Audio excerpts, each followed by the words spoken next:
हर हर महादेव। आज हम लेकर आए हैं नाग पंचमी की एक और कहानी। तो आइए शुरू करते हैं। बोली नाग देवता की जय हो। बहुत समय पहले की बात है। एक गांव में एक साहूकार रहता था। उसके 7 पुत्र थे। वो 7 पुत्र विवाहित थे। साहूकार की 6 बहुओं के भाई थे और उनका मायका बहुत समृद्ध था, परंतु 7वीं बहू के कोई भाई नहीं था और ना ही उसका मायका इतना धनवान था। एक बार श्रावण मास की भैया पंचमी नाग पंचमी आई, तब साहूकार की 6 बहुएं अपने मायके जाने की तैयारी करने लगी। जल्दी जल्दी घर के काम निपटाकर वो अपने मायके भैया पंचमी मनाने जाना चाहती थी। वो 6 बहुएं कुएं पर पानी भर रही थी। तभी किसी ने उनसे पूछा कि तुम सभी तो यहाँ हो, पर तुम्हारी देवरानी कहाँ है?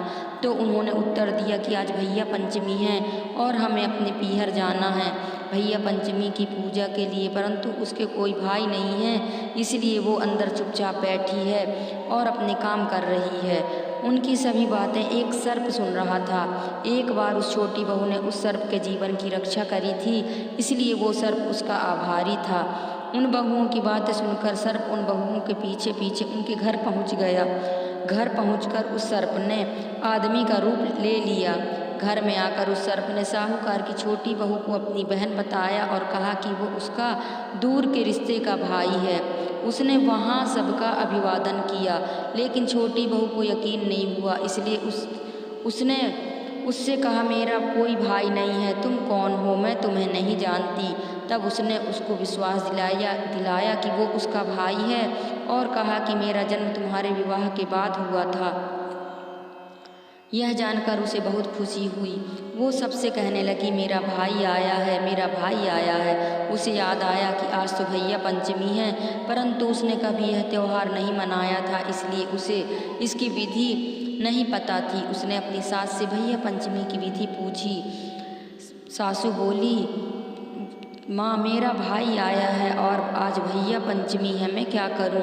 उसकी सास ने कहा पहले चूल्हा लीप, फिर उस पर चावल चढ़ा, जब चावल बन जाएं उसमें घी बूरा मिलाकर अपने भाई को खिला। उसने वैसा ही किया। खाना खाने के बाद उस भाई ने कहा बहन मैं तुम्हें अपने घर ले जाने के लिए आया हूँ, सब तुमसे मिलकर बहुत खुश होंगे। बहू ने अपनी सास से पूछा तो उसकी सासू ने भी उसे जाने की आज्ञा दे दी। जब इंसान के रूप में सर्प अपनी बहन को अपने साथ लेकर वहाँ से चला तो उसने मार्ग में उस बहन को अपने विषय में बताया कि मैं एक सर्प हूँ और एक बार तुमने मेरे जीवन की रक्षा की थी और मुझे भाई माना था, इसलिए मैं अब तुम्हारा धर्म भाई हूँ। अपने बिल के पास पहुंचकर मैं अपने असली रूप में आऊँगा, तब तुम बिना डरे मेरी पूँछ को पकड़ लेना और मेरे साथ बांबी में आ जाना। उसने वैसा ही किया और बांबी में पहुंचने के बाद उस सर्प ने उसे अपने परिवार से मिलाया और अपनी पत्नी से कहा ये मेरी धर्म बहन है। तब उसकी पत्नी बोली यह मेरी ननंद है। भतीजे बोले हमारी बुआ आई है। सब ने मिलकर उसका स्वागत किया। साहूकार की छोटी बहू ने वहाँ देखा कि सांप के बच्चों की माँ अपने बच्चों और छोटे भाई बहनों को घंटी बजाकर बुलाती है दूध पीने के लिए। एक दिन उसने कहा कि मैं इन्हें दूध पिला देती हूँ। उसकी भाभी ने कहा ठीक है, परंतु ध्यान रखना कि घंटी दूध ठंडा हो जाए तभी बजाना, उससे पहले नहीं। किंतु उसने गलती से घंटी पहले ही बजा दी। तब तक दूध गर्म ही था और उस सांप के छोटे भाई बहन का गर्म दूध पीने से जीभ फन पूँछ आदि जल गए। इससे वे बहुत नाराज हुए और बोले इसने हमें गर्म दूध से जलाया है, हम इसको सजा देंगे, हम इसको खाएंगे। तब उसकी भाभी ने कहा नहीं, इनसे गलती हुई है, इन्हें माफ़ कर दो, मैं इनकी तरफ से क्षमा मांगती हूँ। तभी सर्प की पत्नी के पुत्र हुआ तो उसने अपनी ननंद साहूकार की छोटी बहू से पूछा बोलो ननंद जी आपको क्या चाहिए अपने भतीजे की जन्म की खुशी में? तब उसने अपनी भाभी से एक 9 लखा हार मांगा।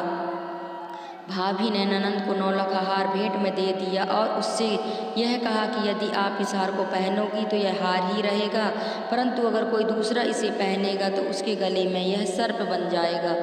इधर साहूकार का छोटा लड़का अपनी पत्नी को लेने के लिए आया तो उसकी पत्नी ने ईश्वर से प्रार्थना की कि हे ईश्वर, यदि मेरे पति को यह पता चलेगा कि एक सर्प मेरा भाई है तो पता नहीं उन्हें कैसा लगेगा, इसलिए आप इस बाम्बे के स्थान पर महल बना दो। ईश्वर ने उसकी मनोकामना पूर्ण कर दी और जहाँ बाम्बी थी वहाँ एक सुंदर महल बन गया। साहूकार का बेटा वहाँ आया और 2 दिन के लिए वहाँ रुका। उसका वहाँ बहुत आदर सत्कार हुआ। फिर जब उस लड़के ने अपनी पत्नी को लेकर जाने के लिए कहा तो उस धर्म भाई ने विदा करते समय बहुत सारे दास दासी, हाथी, घोड़े, धन दौलत देकर उन्हें विदा किया। जब वो वहाँ से निकले तो मार्ग में साहूकार के बेटे को याद आया कि वहाँ पर अपना कुछ सामान भूल आया है।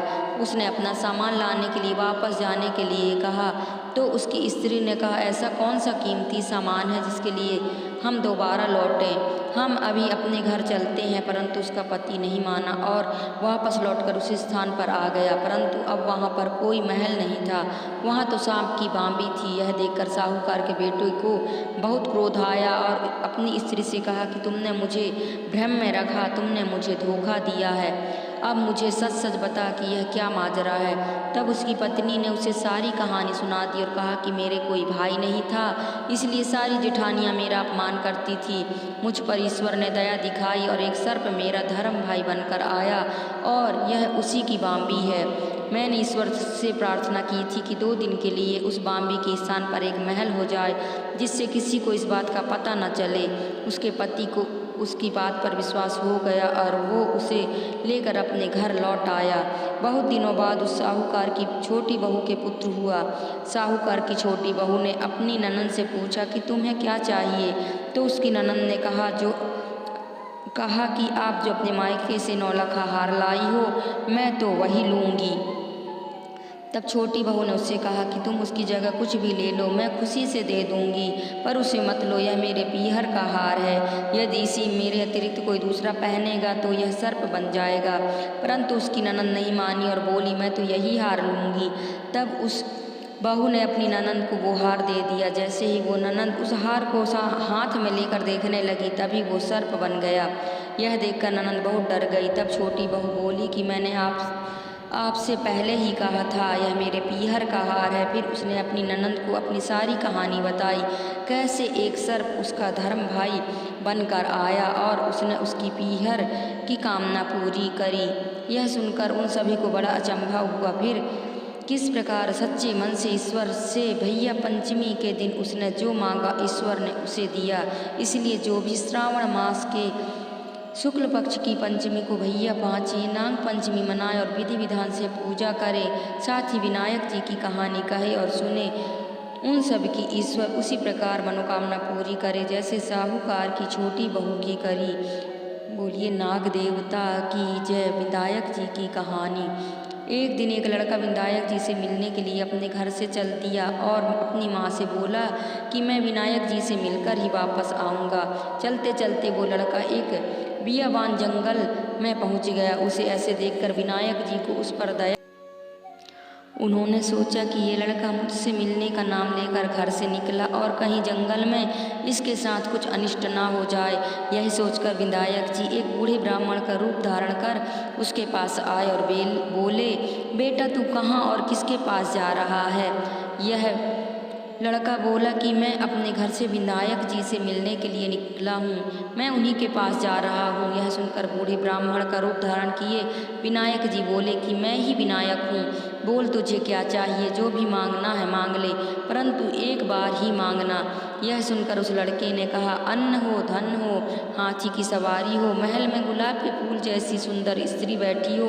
उसकी चतुराई देखकर विनायक जी प्रसन्न हो गए और बोले, लड़के तूने तो सब कुछ ही मांग लिया, जा सब कुछ वैसा ही होगा जैसा तूने मांगा है।